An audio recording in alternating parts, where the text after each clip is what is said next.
What helped a lot was in doing this, in searching for that point and that bliss or that happiness in marriage.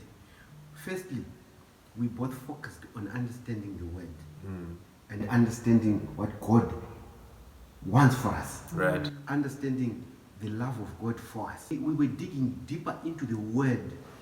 And in doing that, we then said, whatever we do will stand guided by the word. So, yes, we would get moments of bliss and then maybe you go back into this friction or so. But we would say, how does God want it? Yeah. You always refer back Yes, to so that. you refer back. So now you don't get tired, because if you do that out of your own will or out of an excitement of an immediate result that you expect, I do this, I put fuel and the car will run. Then if it depends what fuel are you putting in, the car will run out.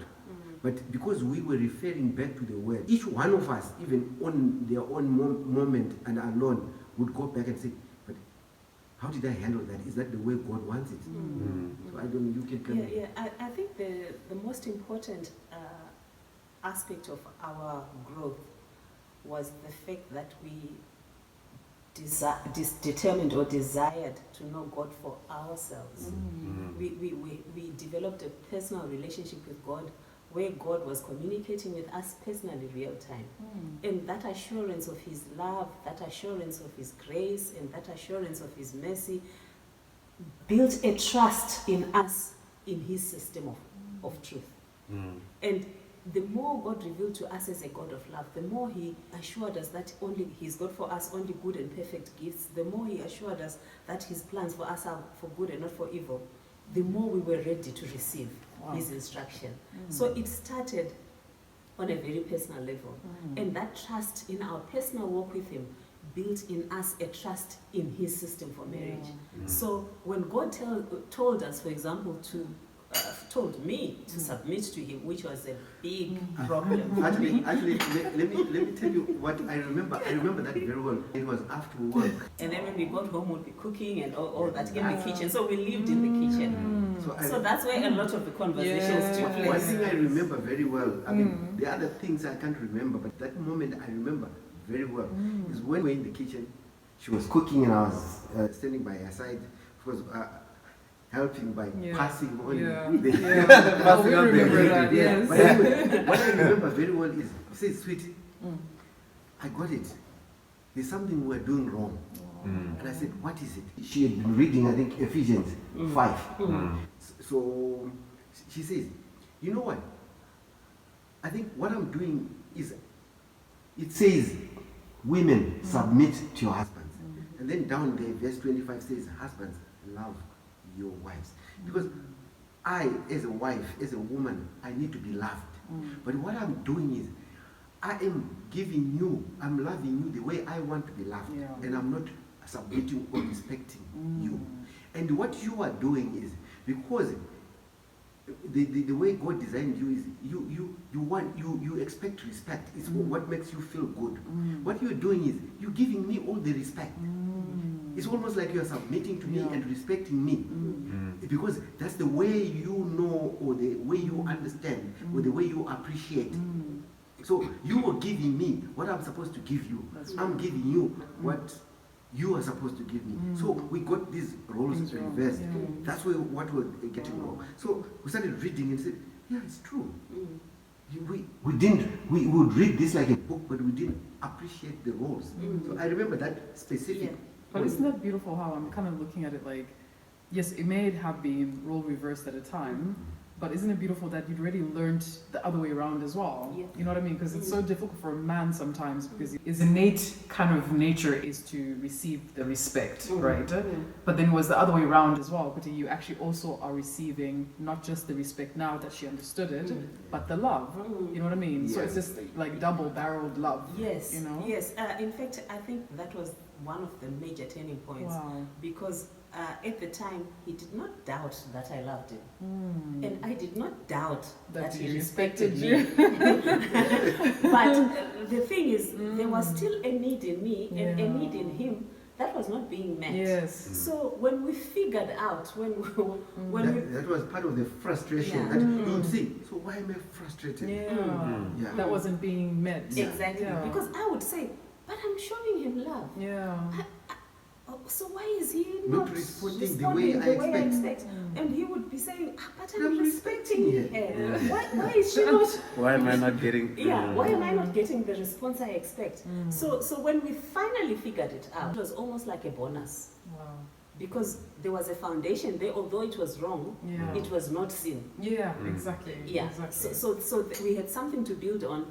And when we finally started to take the baby steps with God, where God was teaching me how to submit, because for me that was very difficult because I was a very strong character.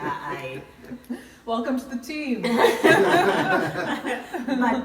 And God started to show me how every instruction of His is for my good. Wow. That He would never give me something grievous, something that would be burdensome or painful, just because He's God. And I had to begin to trust the system, to trust that every instruction is for my good and for our good. Wow. And if it's for my good, then we are better off. There was a time where you would say, I did this because I want to protect myself. Whereas the need for a woman is not to protect yourself. It's for me to protect her. That's right. So it's like you find then that is where that role reversal was. And it's frustrating when you think you want to protect yourself. So it means maybe I am not showing that protection, or I'm not acting in a way that makes you feel comfortable and protected. You start then analyzing and say, okay, so maybe I need to do this for myself. Yes, then she wants to do it for herself because she says, I've been doing that for myself and I can do it for myself. And then, but when you have that conversation, then you understand, okay, so what do I need to do to show her that she's covered and she's got my protection and my cover and things like that. And I think from the other side. I remember one day we went to Sainsbury's, and because I had trained myself to be able to do everything. So we walked into Sainsbury's, and there I am, I'm getting a trolley and I'm pushing. And then he says to me, Sidi, won't you let me push that trolley? And it was like, so I can do it. So I had to, it was a check in me to say, okay, this will not make it work. Wow. And so it was those baby steps, Yeah. and slowly he started to man up to the issue of security. And I started to really submit. I would say, okay, fine. It's like you end in the end, you say, she's strong. Yeah. She can look after herself. Does she need me? She knows. You actually, it's not as if you say she doesn't need me, but you say, oh, she's fine. Okay. She's fine. And you almost like, I'm married to a strong woman. Okay. You think, You know, that's in a very positive rare. light. That's very rare. Sorry, we're going to take a break for a minute. We want to top up our teas. I would like to get back to that point, but we'll get back to you guys. We're back again. Going back to the point, I think it was Mr. Michael was talking, and he touched on the idea of having a strong woman. I think going into more of the forgiveness side of things with that kind of that point in mind, I think what's happening in a lot of households is that you're finding this kind of relationship where there is the ginger for hire, and then you have the quiet, loving one. And from what I'm seeing, this relationship, this marriage was like that at the beginning as well. So how do we strike a balance where maybe the man may feel like, you know, it's not as if like the way you guys got into the marriage where you're like, no, you know what, we're not doing this the right way, we're not doing it in God's way, right? And the man can actually get frustrated with the way his woman is so strong to a point where it's more frustrated. And to not talk, if you weren't so God-minded, I feel at some point with the way I gauge the way you guys speak about yourselves in the past, Mrs. Mack was a lot like me 2 years ago. Probably Wes. From what you said. From what you said. You know what I mean? I don't know about Wes. I don't know. I mean, but however you express it, right? I always say, wait, that sounds a lot like what I used to do. You know what I mean? So maybe on par. But like, who have women who are godly and they do understand what we are saying when we're saying submission, sometimes maybe even the idea of submission, but having then the man who has to deal with that kind of personality. I think maybe let me ask Mr. C first, because Yes. firsthand dealing with me.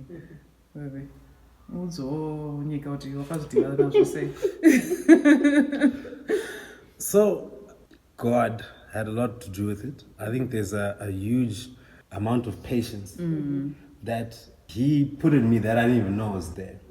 Because for me, it wasn't so much about the todays, right? It wasn't about how big today's fight is or why is she trying to be so strong-willed or why can't she be more like kind or whatever. Okay. It was more about where are we trying to go and how do we get there.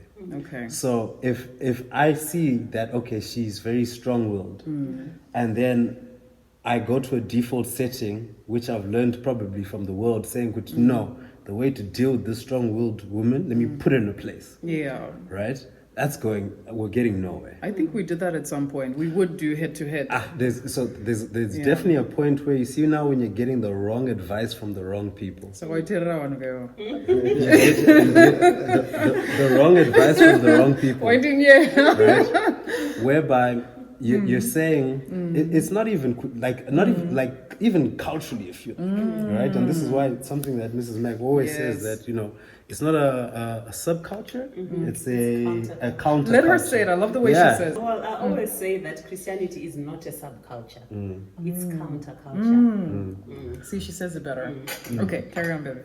So I think basically to try and cut a long story short, the patience that was required was a God-given patience for reasons that I didn't even understand yet. Yeah, because I didn't understand sometimes you'll be so and I'm just like, his responses are not tallying with how I'm responding. You see, but now the woman that I have now, in comparison to the woman that was then, a lot of what God let happen, Absolutely. right, softened, I think, the things that I didn't like. Yeah. And now I have, those, I don't have those issues anymore. Yeah. So I hear what Mr. Mack is saying, where it's okay to have a strong will, like, I want to know, do you know what, if anything happened to me, my wife is more than capable of taking care of the things that need to be taken care of, because she's strong-willed and you say it not from a position of being threatened, because I think what happens with some males is you get to a point where it's now a threat, right? Your friends are making fun of it. Your family's commenting on it. Your social circles are, and it becomes like your wife now becomes a threat because she's strong-willed, but maybe we're not understanding. I was going to say misunderstood. But I think all of these things is always a case by case. I don't think there's a one shoe fits all. That's true. That's a universal. Right? Yeah, it's not. But what I do know with you was that I never felt the strong-willedness was in through malice. Because he just wanted to be. It was something that I knew that, what, God, and it's something I prayed about for a long time. I used to say, God, please help my wife with this, right? I didn't know that. Actually, no, I should be saying, God, please help me with 1, 2, 3, 4, 5. And when you help me with 1, 2, 3, 4, 5, right? Some of those things will be taken care of that through me being helped. That's right. I was still at the point where I thought, no. She needs to God, be fixed. Fix that. Yeah. I can't deal with it. Why is she talking like that? Right? So I don't know if I've answered. Yeah.